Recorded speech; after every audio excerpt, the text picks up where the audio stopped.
Shashidhar sir, ಈಗ ಈ ಅಧಿಕಾರ ಹಂಚಿಕೆ ಸೂತ್ರ ಏನಿದೆ ಅಲ್ವಾ, ಈ ಎಡವಟ್ಟಿಗೆ ಕಾರಣ ಪ್ರಮುಖವಾಗಿ ಹೈಕಮಾಂಡೇ. ಅಂದರೆ ಕೆಲವು ಸಾಕ್ಷಿಗಳು ಕೂಡ ನಮ್ಗೆ ಸಿಗ್ತಾ ಇದೆ, ಇದನ್ನು ಒಪ್ಕೊಳ್ತೀರಾ ಅಂತ? ಹೈಕಮಾಂಡು ಒಂದು ರೀತಿಯಲ್ಲಿ ಕಾರಣ ಆದರೆ ಇವರ ಹಗ್ಗ ಜಗ್ಗಾಟನು ಒಂದು ರೀತಿ ಕಾರಣ ಆಗಿದೆ. ಇವರ ಬೆಂಬಲಿಗರದ್ದೇ ದೊಡ್ಡ ಸಮಸ್ಯೆ ಆಗಿ ಕೂತಿದೆ.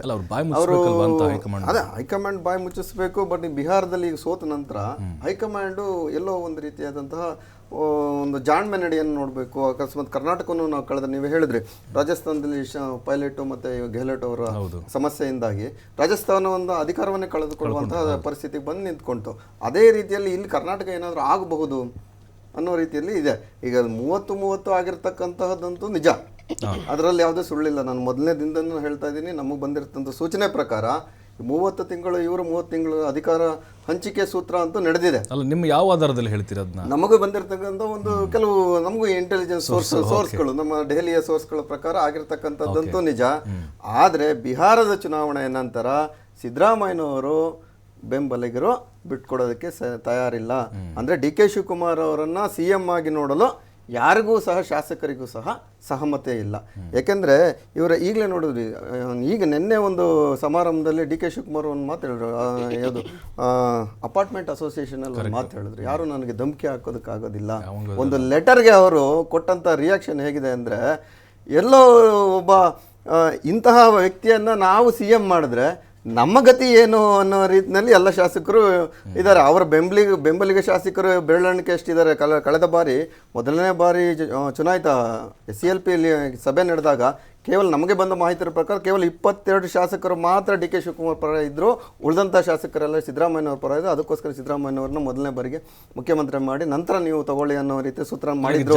MLA ಸಂಖ್ಯೆ ಜಾಸ್ತಿ ಆಗಿದೆ, 40 ಜನ ಮೊನ್ನೆ MLA ಡಿನ್ನರ್ ಪಾರ್ಟಿ. ಹೌದೌದು, ಈಗ ಸ್ವಲ್ಪ ಜಾಸ್ತಿ ಮಾಡ್ಕೋತಾ ಇದ್ರೆ. ಬಟ್ 40 MLA ಸರ್ಕಾರ ಸಾಧನೆ ಮಾಡೋದಕ್ಕಾಗೋದಿಲ್ವಲ್ಲ, ಇಳಿಸ್ಬೋದಲ್ವಾ ಅಂತ ನೋಡ್ರಿ. KN ರಾಜಣ್ಣವ್ರು ಏನು ಹೇಳಿದ್ರು? KN ರಾಜಣ್ಣವ್ರು ಹೇಳಿದ್ರು, ಅಕಸ್ಮಾತ್ ಸಿದ್ದರಾಮಯ್ಯನವ್ರು ಏನಾದರೂ ನೀವು ಇಳಿಸೋ ಅಂತ ಪ್ರಮೇಯ ಬಂದಾಗ ನಾವೆಲ್ಲರೂ, ಅಂದರೆ SC ST ಸಮುದಾಯದ ಶಾಸಕರೆಲ್ಲರೂ ಒಂದಾಗಿ ನಮಗೆ ದಲಿತ ಮುಖ್ಯಮಂತ್ರಿಯನ್ನು ಕೊಡಿ ಅಂತ ಹೇಳುವ ನಮ್ಮ ಮುನ್ನೆಲೆಗೆ ತರ್ತೀವಿ. ಆ ವಿಚಾರ ಮುನ್ನೆಲೆಗೆ ಹೈಕಮಾಂಡ್ಗೆ ಬಿಡ್ತೀವಿ. ಯಾಕೆಂದರೆ ಈಗಾಗಲೇ 2013ರಲ್ಲಿ ಚುನಾವಣೆ ಗೆದ್ದಿರತಕ್ಕಂಥದ್ದು ಪರಮೇಶ್ವರ್ ಅವರ ನೇತೃತ್ವದಲ್ಲಿ. ಆ ಪರಮೇಶ್ವರ ನೇತೃತ್ವದಲ್ಲಿ ಗೆದ್ದ ನಂತರ ಸಿದ್ದರಾಮಯ್ಯನವ್ರನ್ನ ಮುಖ್ಯಮಂತ್ರಿ ಮಾಡಿದ್ವಿ. ಆ ಒಂದು ಬಾಕಿ ಇನ್ನೂ ಬಾಕಿ ಇದೆ, ಅದು ಬಾಕಿ ಚುಕ್ತಾ ಮಾಡಬೇಕು ಹೈಕಮಾಂಡ್. ಆ ಚುಕ್ತಾ ಮಾಡಿದ ನಂತರ ನೀವು ಡಿ.ಕೆ. ಶಿವಕುಮಾರ್ ಕೊಡ್ತೀರಾ, ಜಾರಕಿಹೊಳಿ ಕೊಡ್ತೀರಾ, ಇನ್ನೊಬ್ರು ಕೊಡ್ತೀರಾ ಅಂತ KN ರಾಜಣ್ಣವರು ನೇರವಾಗಿ ಹೇಳಿದ್ದಾರೆ. ಹಿರಿಯ ರಾಜಕಾರಣಿ, ಹಿರಿಯ ಮಾಜಿ ಮಂತ್ರಿಗಳು ಸಹ ಹೇಳಿ, ಇದು ಬೆಂಕಿ ಇಲ್ಲದೆ ಹೊಗೆ ಆಡೋದಿಲ್ಲ. ಒಂದೊಂದು ಬಾರಿ ಸಹ ಇದಕ್ಕೆಲ್ಲ ಒಂದು ನೀರು ಹಾಕಬೇಕು, ಸೊಪ್ಪು ಹಾಕಬೇಕು ಅಂದರೆ ಹೈಕಮಾಂಡ್ ಒಂದು ನಿಲುವು ಕೊಡಬೇಕು, ಒಂದು ಗಟ್ಟಿಯಾದ ನಿಲುವು ಕೊಡಬೇಕು. ಯಾಕೋ ಇದೆಲ್ಲ ಮೈ ಮರಿತಾ ಇದೆ. ಈ ಕರ್ನಾಟಕವನ್ನು ಉಳಿಸ್ಕೋಬೇಕು ಇಲ್ಲ ಬಿಡಬೇಕು ಅನ್ನೋ ನಿಟ್ಟಿನಲ್ಲಿ ಸಿದ್ದರಾಮಯ್ಯನವ್ರನ್ನ ತೆಗೆದ್ರೆ ಒಂದು ರೀತಿಯಾದಂಥ ಆತಂಕ, ಡಿ.ಕೆ. ಶಿವಕುಮಾರ್ ಅವ್ರನ್ನ ಕೊಟ್ರೆ ಒಂದು ರೀತಿಯಾದಂಥ ಆತಂಕ ಇಲ್ಲಿ ಸೃಷ್ಟಿಯಾಗಿದೆ. 2 ಬಣ್ಣಗಳಾಗಿ ಕೂತಿದೆ. ನಾನು ದೆಹಲಿಯಲ್ಲಿ ನೋಡಿದ್ವಿ, ಡಿ.ಕೆ. ಅಂತ ಅವರು ಹೇಳುವಂಥದ್ದು, ಮುಂದಿನ ಮುಖ್ಯಮಂತ್ರಿ ಅಂತ ಇವರು ಬೆಂಬಲಿಗರು ಹೇಳಿರ್ತಕ್ಕಂಥದ್ದು. 5 ವರ್ಷ ಸಿದ್ದರಾಮಯ್ಯನವರೇ ಮುಖ್ಯಮಂತ್ರಿ ಅಂತ ಇವ್ರ ಬೆಂಬಲಿಗರು ಹೇಳಿರ್ತಕ್ಕಂಥ ಜೈಕಾರ ಕೂಗಿರ್ತಕ್ಕಂಥದ್ದು. ಮತ್ತೆ ಇದನ್ನು ಬೂದಿ ಮುಚ್ಚಿದ ಕೆಂಡದಂತೆ ಇದೆ. ಈಗ ಮಾಡಬೇಕಾಗಿರ್ತಂಥ ಕೆಲಸ ಇದಲ್ಲ. ಇವರು ರಾಜ್ಯ ಸರ್ಕಾರ, ಚಳಿಗಾಲದ ಅಧಿವೇಶನ ಇದೆ, ಸರ್ಕಾರ ರಾಜ್ಯದ ಮೂಲೆ ಮೂಲೆಗಳಲ್ಲಿ ಸಂಕಷ್ಟಗಳಿದಾವೆ. ಆ ಸಂಕಷ್ಟಗಳ ಪರಿಹಾರ ನಿಟ್ಟಿನಲ್ಲಿ ರಾಜ್ಯ ಸರ್ಕಾರ ಯೋಚನೆ ಮಾಡಬೇಕಾಗಿತ್ತು, ಅದರ ಬಗ್ಗೆ ತಯಾರಾಗಬೇಕಾಗಿತ್ತು. ನೀವು ಇವು ಎಲ್ಲರೂ ಹೋಗಿ ದೆಹಲಿಯಲ್ಲಿ ಕೂತ್ಕೊಂಡ್ರೆ ರಾಜ್ಯದ ಜನರ ಅಭಿವೃದ್ಧಿ ನೀವೇನು ಮಾಡ್ತೀರಾ? ಸೆಷನ್ ಹೇಗೆ ನಡೆಸ್ತೀರಾ? ಪ್ರತಿಪಕ್ಷಗಳು ಕೇಳುವ ಪ್ರಶ್ನೆಗಳಿಗೆ ನಿಮ್ಮ ಉತ್ತರ ಎಲ್ಲ ನೀವೆಲ್ಲಿ ರೆಡಿ ಆಗಿರ್ತೀರ, ಪ್ರಿಪೇರ್ ಆಗಿರ್ತೀರ? ಅಂದ್ರೆ ನಿಮ್ಮ ಕುರ್ಜಿಯ ಕಾಳಗನೇ ನಿಮ್ಗೆ ಹೆಚ್ಚಾಗಿದೆ, ಜನರ ಸಮಸ್ಯೆ ನಿಮ್ಗೆ ಹೆಚ್ಚಾಗಿಲ್ಲ. ಸೆಷನ್ ಸಹ ನೀವು ಗಂಭೀರವಾಗಿ ತಗೊಂಡಿಲ್ಲ. ಗಂಭೀರವಾಗಿ ತಗೊಂಡಿದ್ರೆ ನೀವು ಯಾರು ದೆಹಲಿಗೆ ಹೋಗ್ತಾ ಇರಲಿಲ್ಲ. ರಾಮಲೀಲಾ ಮೈದಾನ ಹೋಗ್ತಾ ಇದ್ರಿ, ವಾಪಸ್ ಬರ್ತಾ ಇದ್ರಿ. ನೀವು ಹೈಕಮಾಂಡ್ ನಲ್ಲಿ ಮೀಟ್ ಮಾಡೋದಂತ ಅವಶ್ಯಕತೆ ಇರಲಿಲ್ಲ. ಮತ್ತೆ ಇನ್ನು 6ನೇ ತಾರೀಕು 9ನೇ ಇಕ್ಬಾಲ್ ಹುಸೇನ್ ಹೇಳ್ತಾರೆ 6ನೇ ತಾರೀಕು 9ನೇ ತಾರೀಕು ಪದಗ್ರಹಣ ಆಗ್ಬೋದು ಅಂತ. ಯಾವ ಮಾಹಿತಿ ಪ್ರಕಾರ ಹೇಳ್ತೀರಾ? ನಿಮ್ಮ ಒಬ್ಬ ಶಾಸಕನನ್ನ ನೀವು ಬಾಯಿ ಮುಚ್ಚೋದಕ್ಕಾಗೋದಿಲ್ಲ ಅಂದ್ರೆ ಈ ರಾಜ್ಯವನ್ನು ಹೇಗೆ ನಡೆಸ್ತೀರಾ ಅನ್ನೋದು ಜನರ ಪ್ರಶ್ನೆ. ನಿಜ. ಸಿದ್ದೇಶ್ವರ, ಈಗ ಸಿದ್ದರಾಮಯ್ಯನವರು ಸೈಲೆಂಟ್ ಆಗಿದ್ದಾರೆ ಅಂದ್ರೆ ಅವ್ರ ಕೈಯಲ್ಲಿ ಏನು ಮಾಡ್ಕೊಳ್ಳೋಕ್ಕಾಗಲ್ಲ ಅಂತ ಅರ್ಥನಾ? ಅಥವಾ ಸಿಂಹ ಸೈಲೆಂಟ್ ಆಗಿದೆ ಅಂದರೆ ಎಲ್ಲೋ ಒಂದು ಕಡೆ ಬೇಟೆಗೆ ಸ್ಕೆಚ್ ಹಾಕಿ ಕೂತ್ಕೊಂಡಿದೆ ಅಂತ ಅನ್ಕೊಳ್ಬೇಕಾ?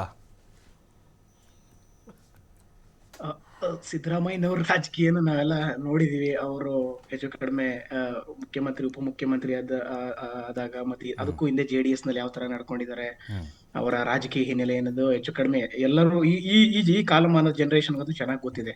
ಬಟ್ ಈಗಿನ ಸುದ್ದಿ ಪ್ರಕಾರ, ಈಗ ಸದ್ಯಕ್ಕೆ ನನಗೆ ಗೊತ್ತಾದ ಮಾಹಿತಿ ಪ್ರಕಾರ DK ಶಿವಕುಮಾರ್ ಎಲ್ಲೋ ಒಂದು ಒಂದು ಹೇಳಿಕೆ ಕೊಟ್ಟಿದ್ದಾರೆ. ಇಕ್ಬಾಲ್ ಹುಸೇನ್ಗೆ ನಾನು ನೋಟಿಸ್ ಏನೋ ಕೊಡ್ತೀನಿ, ನಾನು ಆತರ ಹೇಳಿಲ್ಲ ಅನ್ನೋ ರೀತಿ ಏನೋ ಹೇಳಿದ್ದಾರೆ ಅಂತ ಸುದ್ದಿ. ಅದು ನನಗೆ ಕನ್ಫರ್ಮೇಶನ್ ಏನೋ ಗೊತ್ತಿಲ್ಲ. ಬಟ್ ಸ್ಟಿಲ್ ಸಿದ್ದರಾಮಯ್ಯ ಅವರ ನಾವು ಅಷ್ಟು ಸುಲಭವಾಗಿ ಯಾವ ಸಂದರ್ಭದಲ್ಲೂ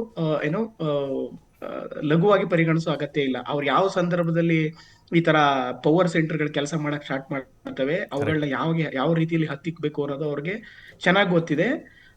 ಅವರು ನುರಿತ ರಾಜಕಾರಣಿ ಅನ್ನೋದು ಗೊತ್ತಿರೋ ವಿಚಾರ. ಬಟ್ ಓವರ್ ಆಲ್ ಆಗಿ ಇವತ್ತಿನ ಸಂದಿಗ್ಧ ಪರಿಸ್ಥಿತಿಗಳನ್ನ ನೋಡಿದ್ರೆ ಎಲ್ಲೂ ಲೀಡರ್ಶಿಪ್ ಚೇಂಜ್ ಆಗುತ್ತೆ ಅನ್ನೋದು ಈ ಹೇಳಿಕೆಗಳ ಮುಖಾಂತರ ಗೊಂದಲ ಸೃಷ್ಟಿಯಾಗಿ ಕಾಣ್ತಾ ಇದೆಯೋ ಹೊರತು ಹೈಕಮಾಂಡ್ ಲೆವೆಲ್ ನಲ್ಲಿ ಆ ಮಟ್ಟದ ಚರ್ಚೆಗಳು ಇಲ್ಲ ಅನ್ನೋ ಮಾಹಿತಿ ನಮ್ಮಗಳಿಗೆ ಇರುವಂತ ಮಾಹಿತಿ.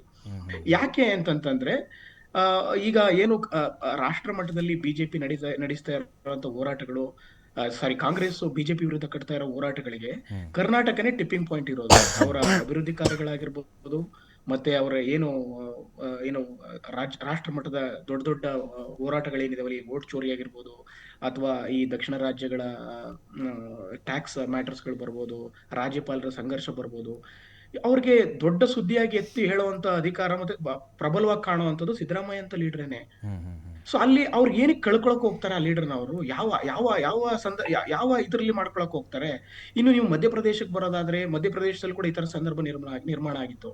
ಅಲ್ಲೂ ಕೂಡ ಕಮಲ್ನಾಥ್ ಅವರು ಏನು ಪ್ರದೇಶ ಕಾಂಗ್ರೆಸ್ ಅಧ್ಯಕ್ಷರಾಗಿದ್ದೇನೆ ಅವರು ಚುನಾವಣೆಯಲ್ಲಿ ಗೆದ್ರು. ಅಲ್ಲೂ ಸಂಪೂರ್ಣವಾದ ಬಹುಮತ ಏನಿರಲಿಲ್ಲ. ಅವರು BSP ಮತ್ತೆ ಅದರ್ ಪಾರ್ಟಿಗಳ ಜೊತೆ ಸೇರಿ ಅವರು ಗೌರ್ಮೆಂಟ್ ಮಾಡಿದ್ರು. ಆ ನಂತರ ನಡೆದಂತ ಒಳಗೆ ಟಗ್ ಆಫ್ ವಾರ್ ಮತ್ತೆ ಅವರವರ ಏನು ಪವರ್ ಸೆಂಟರ್ ಗಳಲ್ಲಿ ಏನು ಸಮಸ್ಯೆಗಳಾಯ್ತು, ಇವರು ಜ್ಯೋತಿರಾದಿತ್ಯ ಸಿಂಧ್ಯಾ ಬಿಜೆಪಿಗೆ ಹೋದ್ರು, ಸರ್ಕಾರ ಬಿದ್ದೋಯ್ತು. ಬಟ್ ರಾಜಸ್ಥಾನದಲ್ಲಿ ಬೇರೆ ಸಂದರ್ಭ ಇತ್ತು. ರಾಜಸ್ಥಾನದಲ್ಲಿ ನಾನು ಹೇಳಿದಾಗೆ ಸಂಪೂರ್ಣವಾಗಿ ಅಧಿಕಾರ ಮಾಡಿದ್ರು. ಬಟ್ ಅಲ್ಲ, ಅದು ಒಳ್ಳೊಳ್ಳೆ ಕಾರ್ಯಕ್ರಮಗಳು ಕೊಟ್ಟರು ಕೂಡ ಕಾಂಗ್ರೆಸ್ ಮತ್ತೆ ಬರಕ್ಕಾಗ್ಲಿಲ್ಲ. ಏನಕ್ಕೆ ಅಂದ್ರೆ ಇನ್ ಫೈಟಿಂಗ್ ಇತ್ತು. ಅದು ಜನಕ್ಕೆ ಬೇಸರ ತಂದಿರ್ಬೋದು. ಖಂಡಿತವಾಗ್ಲೂ ಇಲ್ಲೂ ನಡೀತಾ ಇರೋ ಬೆಳವಣಿಗೆಗಳು ನೋಡಿದ್ರೆ, ಸಾಮಾನ್ಯ ಜನಕ್ಕೆ ಮತ್ತೆ ಇದೆಲ್ಲ ನೋಡಿದ್ರೆ, ಇಲ್ಲಿ ತಂದಿರೋ ಅವರೊಂದು ಎಲ್ಲಾ ವೆಲ್ಫೇರ್ ಸ್ಕೀಮ್ಗಳು ಅವ್ರು ಏನ್ ಹೇಳ್ಕೊತಾರೆ, ಕ್ಲೈಮ್ ಮಾಡ್ತಾ ಇದಾರೆ, ನಾವು ಅಷ್ಟು ಮಾಡಿದೀವಿ, ಮಾಡ್ತಾ ಇದೀವಿ, ಇದೆಲ್ಲ ಕೊಡ್ತಾ ಇದೀವಿ ಅಂತ ಒಂದ್ ಕಡೆ ಹೇಳ್ತಾರೆ. ಒಂದ್ ಕಡೆ ಪ್ರತಿದಿನ ಈ ಚರ್ಚೆಗಳು ನಿರಂತರವಾಗಿ ನಡೆಯೋ ಬಟ್ ಸಿದ್ದೇಶ್ ಅವರು ನಮ್ಗನಿಸ್ತಾ ಇದೆ ಹೈಕಮಾಂಡ್ ಎಲ್ಲ ಒಂದ್ ಕಡೆ ಕಾಂಗ್ರೆಸ್ ನಾಯಕರ ಮೇಲೆ ಕರ್ನಾಟಕದಲ್ಲಿ ಹಿಡಿತವನ್ನ ಕಳ್ಕೊಂಡ್ಬಿಟ್ಟಿದ್ಯಾ ಅಂತ ಹೇಳಿ. ಈಗ ಸರ್ ಇಲ್ಲ ಪ್ರಭು, ಅವ್ರ ಹಿಡಿತ ಅನ್ನೋದಕ್ಕಿಂತ ಹೆಚ್ಚಾಗಿ ಯಾರು ಓಪನ್ ಆಗಿ ಹೇಳ್ತಾ ಇದಾರೆ. ಈ ಕಡೆ ಮಾತುಕತೆ ನಡೆದಾಗ ನಾವೆಲ್ಲ ನೋಡಿದೀವಿ, ಎರಡೂವರೆ ವರ್ಷಗಳ ಹಿಂದೆ ಇಲ್ಲೇನು ಕರ್ನಾಟಕದಲ್ಲಿ ವಿಧಾನಸಭೆ ಚುನಾವಣೆ ರಿಸಲ್ಟ್ ಬಂದ್ಮೇಲೆ ಡೆಲ್ಲಿ ಶಿಫ್ಟ್ ಆದಾಗ ಅಲ್ಲೇನೇ ಚರ್ಚೆಗಳು ನಡೆತು ಅನ್ನೋದನ್ನ ನಾವು ನೋಡಿದೀವಿ. ಯಾರ ಮುಂದೆ ನಡೀತು, ಕೊನೆಗೆ ಅದು ಘೋಷಣೆ ಮಾಡಿದ್ದು ಯಾರು? KC ವೇಣುಗೋಪಾಲ್ ಅವರು. ಅಲ್ಲಿ ಈ ಕರ್ನಾಟಕದ ಉಸ್ತುವಾರಿ ಆಗಿರುವಂತ ರಣದೀಪ್ ಸುರ್ಜೇವಾಲಾ ಇರ್ಲಿಲ್ಲ. ಮಾತುಕತೆ ನಡೆದಿದ್ದು ರಾಹುಲ್ ಗಾಂಧಿ ಅವ್ರ ಜೊತೆ, ಮತ್ತೆ ಏನು ಖರ್ಗೆ ಅವ್ರ ಜೊತೆ, ಮತ್ತೆ ವೇಣುಗೋಪಾಲ್ ಅವ್ರ ಜೊತೆ. ಇಷ್ಟು ಜನದ ಮಧ್ಯೆ ಇಲ್ಲಿ ಸಿದ್ದರಾಮಯ್ಯ ಏನಾದ್ರು ನಾನು ಬಿಡಲ್ಲ ಮತ್ತೊಂದು ಅಂತ ಏನಾದ್ರು ಅವರು ಡಿಫೆನ್ಸಿವ್ ಅಲ್ಲಿ ಏನಿಲ್ವಲ್ಲ. ಅದು ಇಲ್ಲಿ ನೀವು ಆಗ್ತಿರೋ ಬಾಯ್ಲಿಂಗ್ ಪಾಯಿಂಟ್ ಏನಿದೆ ಅನ್ನೋದನ್ನ ನಾವು ನೋಡ್ಬೇಕು. ನನಗೆ ಇದೆಲ್ಲ ನೋಡ್ತಾ ಇದ್ರೆ ಕಾಣ್ತಾ ಇರೋದು ಏನಂದ್ರೆ, ನೆಕ್ಸ್ಟ್ 2028 ಎಲೆಕ್ಷನ್ ಅಲ್ಲಿ ಈ ಏನೇನು ಈಗ ನೆಕ್ಸ್ಟ್ ಈಗ ಇತ್ತೀಚೆಗೆ ಏನು ಸತೀಶ್ ಜಾರಕಿಹೊಳಿ ಅವರು ಮಾತಾಡಿದ್ರು ಏನಂತ, ನೆಕ್ಸ್ಟ್ ನಾನು ಇಲ್ಲಿ ತನಕ ಮಾತಾಡಲ್ಲ, ನಮ್ಗೇನಿದ್ರು 28 ಚುನಾವಣೆ ನಂತರದಲ್ಲಿ ನಾವು ನಮ್ಮ ಇದನ್ನ ಕ್ಲೈಮ್ ಮಾಡ್ತೀವಿ ಅಂತ. ಅವ್ರು ಅಲ್ಲಿಗೆ ಏನೋ ಪ್ಲೇಸ್ ಮಾಡ್ತಾ ಇರ್ಬೋದೇನೋ ಅನ್ನೋ ಒಂದು ಸಣ್ಣ ಸೂಚನೆ ನನಗೆ ಕಾಣ್ತಾ ಇದೆ. ಅವ್ರು ಇವತ್ತು ಅಧಿಕಾರ ಕೇಳೋದ್ರ ಆಚೆಗೆ ಅವ್ರ ಕೊನೆಗೆ ಹೈಕಮಾಂಡ್ ಏನೋ ಒಂದು ಅಶ್ಯೂರೆನ್ಸ್ ಕೊಡ್ಬೇಕಲ್ಲ, ನಂಗೆ ನಾನು ಇಷ್ಟು ಮಾಡಿದೀನಿ, ನೆಕ್ಸ್ಟ್ 2028 ನನ್ಗೇನೋ ಒಂದು ಬೇಕು, ಅದನ್ನ ನೀವು ಎಲ್ಲ ನೀವು ಮಾತುಕತೆ ಮಾಡಿಸೋದ್ರ ಜೊತೆಗೆ ಅಶ್ಯೂರೆನ್ಸ್ ಕೊಡಿ ಅಂತ ಅವ್ರು ಕೇಳೋದಕ್ಕೆ ಟ್ರೈ ಮಾಡ್ತಿರ್ಬೋದು. ಬಟ್ ಅದನ್ನ ಅವರು ಬಹಿರಂಗವಾಗಿ ಮಾತಾಡಕ್ ಆಗಲ್ಲ. ಈ ತರ ಬಾಯ್ಲಿಂಗ್ ಇಟ್ರೆ ಆ ವಿಚಾರ ಅಲ್ಲಿ ಬಂದ್ ತಲುಪಬಹುದು ಅನ್ನೋ ಒಂದು ವಿಚಾರ ಇರ್ಬೋದು. ಇದಕ್ಕಿಂತ ಇನ್ನು ಸ್ವಲ್ಪ ಹಿಂದಗಡೆ ನೋಡೋದಾದ್ರೆ, ಒಂದೂವರೆ ತಿಂಗಳ ರಾಜಕೀಯ ನೋಡೋದಾದ್ರೆ, ಸಿದ್ದರಾಮಯ್ಯನವರು ಡೆಲ್ಲಿಗೆ ಹೋಗಿದ್ರು. DK ಶಿವಕುಮಾರ್ ಅವ್ರಿಗೆ ಅಪಾಯಿಂಟ್ಮೆಂಟ್ ಸಿಗಲ್ಲ. ಆದ್ರೆ ಸಿದ್ದರಾಮಯ್ಯನವರು ನೇರವಾಗಿ ರಾಹುಲ್ ಗಾಂಧಿ ಅವ್ರನ್ನ ಮೀಟ್ ಮಾಡಿ ಬರ್ತಾರೆ. ಏನಕ್ಕೆ ಈ ತರ ಆಗ್ತಾ ಇದೆ? ನಿಜ, ಬರ್ತೀನಿ ಸಿದ್ದೇಶ್ ಅವರೇ, ಮತ್ತೆ ನಿಮ್ಮ ಹತ್ರ ಬರ್ತೀನಿ. ಕಾಂತಿ ಶೆಟ್ಟಿ ಮೇಡಮ್, ಈಗ ಯತ್ನಾಳ್ ಅವರು ಮೊನ್ನೆ ಒಂದು ಬಾಂಬ್ ಹಾಕ್ತಾರೆ. ವಿಜೇಂದ್ರ ಅವರು DK ಶಿವಕುಮಾರ್ ಅವ್ರು ಕರ್ಕೊಂಡು ಹೋಗಿದ್ರು, ಅಮಿತ್ ಶಾ ಅವ್ರನ್ನ ಭೇಟಿ ಮಾಡಿಸಿದ್ರಂತೆ, ಒಂದು ಸುತ್ತಿನ ಮಾತುಕತೆ ಆಗಿದೆ ಅಂತೆ.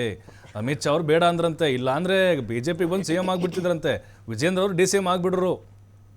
ಅಂತೆ ಕಂತೆಗಳೆಲ್ಲ ಬೇಡ ಪ್ರಭು. ನಾವು ಹೇಳೋದಷ್ಟೇ, ಪ್ರತಿ ಸರಿ ನೀವು ಕರೆದಾಗ್ಲೂ ನಾವು ಬೇರೆ ಯಾವ ಮಾತು ನಾವು ಡಿಸ್ಕಷನ್ ಆಗ್ತಾ ಇಲ್ಲ. ಅಲ್ಲ ಚೆನ್ನಾಗಿದ್ದಾರೆ ಮೇಡಮ್ ಡಿ ಕೆ ಶಿವಕುಮಾರ್ ಅವರು ಹೈಕಮಾಂಡ್ ನಿಮ್ಮ ನಾಯಕರ ಜೊತೆ ಚೆನ್ನಾಗೇ ಇರ್ಬೋದು. ಅವ್ರು ಕೈ ಮುಗಿದುಕೊಂಡು ಯಾವ ಥರ ಸುನಿಲ್ ಕುಮಾರ್ ಹೇಳಿದ್ರಲ್ಲ, ಕಾಣದ ಕಡಲಿಗೆ ಅಂತ ಹಂಬಲಿಸಿದೆ ನೋಡಿ, ಅದು ಬೇಡ ನಮಗೆ. ನಾನು ಹೇಳೋದು, ಅವರು ಮೊನ್ನೆ ನಾನು ಒಂದು ಇದರಲ್ಲಿ ಅವರ ಏನು ಪ್ರಣಾಳಿಕೆಯನ್ನು ತೆಗೆದು ಈ ಥರ ತೋರಿಸ್ತಾ ಇದ್ದೀನಿ. ಅವ್ರ ಗ್ಯಾರಂಟಿಗಳು ಬಿಟ್ಟು ಬ್ಯಾಂಗ್ಳೂರು ಬಗ್ಗೆ ಎಷ್ಟು ಹೇಳಿದ್ರು, ಎಲ್ಲಿ ಬಂದರಲ್ಲಿ ಕಸ ಬೀಳ್ತಾ ಇದೆ. ತ್ಯಾಜ್ಯ ನೀರನ್ನ ಸಂಸ್ಕರಣೆ ಮಾಡ್ತೀನಿ ಅಂತ ಹೇಳಿದರು. 100% ಏನು PWDಗೆ ಕಾಯಕಲ್ಪ ಮಾಡ್ತೀನಿ ಅಂತ ಹೇಳಿದರು. ಮೀನುಗಾರರಿಗೆ ಬಡ್ಡಿ ರಹಿತ ಸಾಲ ಕೊಡ್ತೀನಿ ಅಂತ ಹೇಳಿದರು. ಅಂಗನವಾಡಿಯವರಿಗೆ ಪ್ರಿಯಾಂಕಾ ಗಾಂಧಿ ಅವರ ಹತ್ರ 15,000 ಕೊಡಿಸ್ತೀನಿ ಅಂತ ಹೇಳಿದರು. ಈ ಕಡೆಯಿಂದ ಏನು ಪಂಪ್ ಸೆಟ್ಗಳ ಕೃಷಿ ಇದರ ಬಗ್ಗೆ ಕೊಡ್ತೀವಿ ಅಂತ ಹೇಳಿದರು.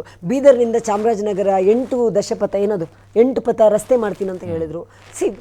ನೀರಾವರಿಗೆ ತುಂಗಭದ್ರಾ ಇದ್ರದ್ದು ಗೇಟ್ಗಳ ಹಾಳಾಗಿದೆ. 12 ಕೋಟಿ ಬಿಡುಗಡೆ ಮಾಡೋಕ್ಕೆ ಇವ್ರ ಹತ್ರ ದುಡ್ಡಿಲ್ಲ. ರಸ್ತೆಗಳನ್ನು ಮೊನ್ನೆ ನಾನು ಓದ್ತಾ ಇದ್ದೆ, ಅದನ್ನು ಖಾಸಗೀಕರಣ ಮಾಡ್ತಾರಂತ ಗೊತ್ತಾಯ್ತು. ಈಗ ಸಿಟಿ ರಸ್ತೆಗಳು ಕೂಡ ಇವ್ರ ಹತ್ರ ಖಜಾನೆ ಖಾಲಿಯಾಗಿದೆ, ದುಡ್ಡಿಲ್ಲ ಅನ್ನೋದು ಗೊತ್ತಿದೆ. ಎಲ್ಲ ಕಡೆನೂ ಏನೇನು ಮಾತೆತ್ತಿದ್ರೆ ಎಲ್ಲ ಇಲಾಖೆಯಲ್ಲೂ ಬರೀ ಭ್ರಷ್ಟಾಚಾರದ ಆರೋಪ.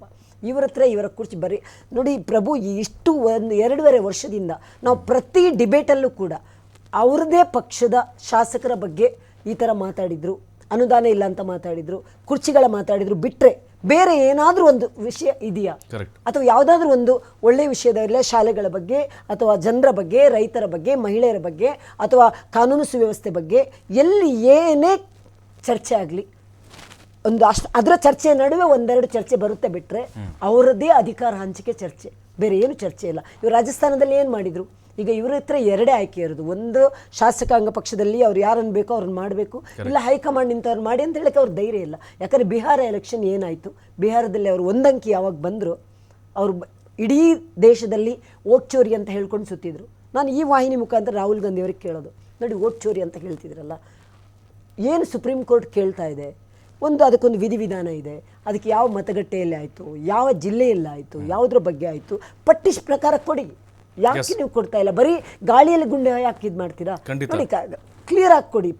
ಅವರು ಖಂಡಿತವಾಗ್ಲೂ ಬಿಹಾರದಲ್ಲಿ ಹಂಗೆ ಮಾಡಿದ್ದು. ಅವ್ರು ಇದನ್ನು ಮಾತಾಡಿದಾರೆ ಬಿಟ್ಟು ಬಿಹಾರದ ರಿಯಲ್ ಸಮಸ್ಯೆ ಬಗ್ಗೆ ಎಲ್ಲೂ ಮಾತಾಡಿಲ್ಲ. ಕಾನೂನಾತ್ಮಕ ಹೋರಾಟ ಮಾಡಬೇಕು ಅಂತ ಅಲ್ಲ, ಕಾನೂನಾತ್ಮಕ ಅವರು ಕ್ಲಿಯರ್ ಆಗಿ ಅವ್ರು ಏನು ಕೇಳ್ತಾ ಅದನ್ನ ಯಾಕೆ ಕೊಡ್ತಾ ಇಲ್ಲ? ಅದು ತಪ್ಪಿದ್ರೆ ನಾವು ಅದಕ್ಕೆ ಖಂಡಿತವಾಗ್ಲೂ ಸರಿಪಡಿಸೋಣ. ಮುಂದೆ ನಾವು ಈಗ ಎಲೆಕ್ಷನ್ ಬರ್ತಾ ಇದೆ, ಏನೇ ಇದ್ರು ಈ ಥರದ್ದೆಲ್ಲ ಸರಿ ಆಗಬೇಕು. ಜನರ ಬಗ್ಗೆ ಬರೀ ಗಾಳಿಯಲ್ಲಿ ಗುಂಡಾಕೋ ಕೆಲಸ ಮಾಡಬೇಡಿ. ಇನ್ನಿರುವ 3 ರಾಜ್ಯನೂ ಕಳ್ಕೊಂಡ್ಬಿಡ್ತೀರಾ. ಇರೋದೇ ಕರ್ನಾಟಕ ಒಂದು, ಅದರಲ್ಲೂ ಕುರ್ಚಿ ಕಾದಾಟ ಮಾಡ್ತಾ ಇದ್ರೆ ಇದು ಖಂಡಿತವಾಗ್ಲೂ ದೀಪ ಒಂದೇ ಸರಿ ಆರುವಾಗ ಈ ಥರ ಆಗ್ತಾ ಇದೆ. ಖಂಡಿತ ಇನ್ನು 2.5 ವರ್ಷ ಪರಿಸ್ಥಿತಿ ಖಂಡಿತ ಆಗ್ತಾ ಇದೆ.